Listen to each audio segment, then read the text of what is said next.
Yeah, it's interesting.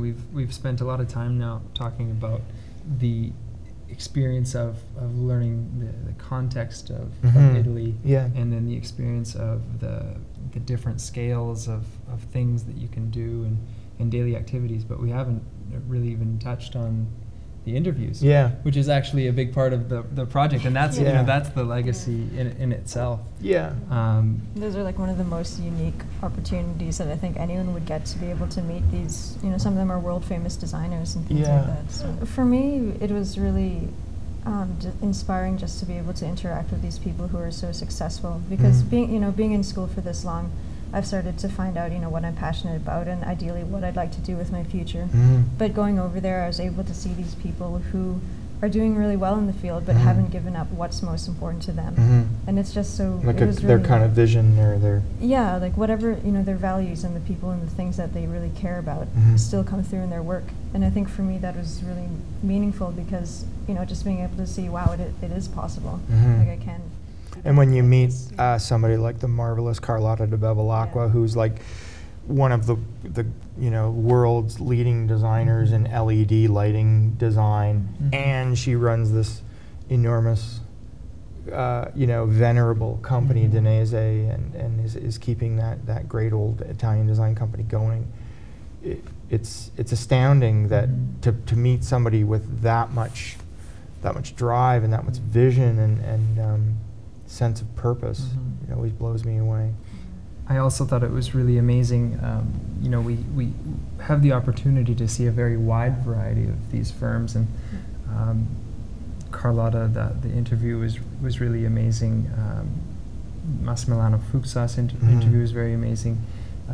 I mean, they were all very good, but almost on every instance we got to see directly into their process. And we got to get these amazing descriptions of how they work and how they think and how they look at a problem and come to the conclusion that is unique to them and unique to that form. And is acclaimed in the world. And so you're sitting down at a table with someone, having a conversation with them, and they're explaining to you how they make these things that people around the world think are amazing.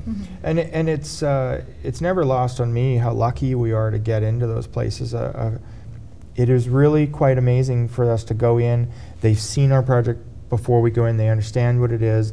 Milan, as an example, is a small place. There's a network in place where so-and-so knows so-and-so, and so if your reputation usually is going to precede you. But over the course of the 6 years, we've really been able to build up an amazing set of resources around the people that we know there, and to get into places that people are not getting into, and to speak to people that are able to impress, in the way that you're speaking. And it comes together like a puzzle, and this year was such an interesting year for me because it's been happening for a few years actually, that the degree to which I didn't know that Carlotta de Bevilacqua knew James Irvine, and we were interviewing them both, and we were interviewing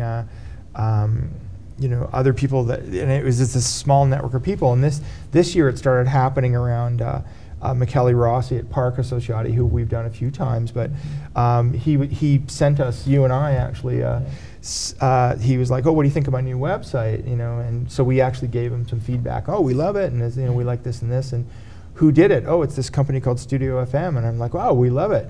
And so I immediately looked them up on the web and sent them a thing and said, can we come see you? We know Michele. And he emailed the next day and said, oh, by the way, you should go see those guys. And I'm like, dude, I'm already ahead of you. So when we went and saw them, we didn't have to, I think that he'd already said, oh, this is a great project. You're going to want to participate in this. And when we got to Metrogramma, the architecture firm in Milan, we had gone there in 2005, but I'd never interviewed Andrea Boschetti, who he's one of the principals of the firm, and I love what they do, and I'd been really curious to see what they were up to these days. And Boschetti was just so amazing, and then when we began to realize that we knew a lot of the same people, that I'd interviewed Chino Zucchi, and I knew this person, it all of a sudden drew us in a lot closer, and that network has helped a lot, for sure.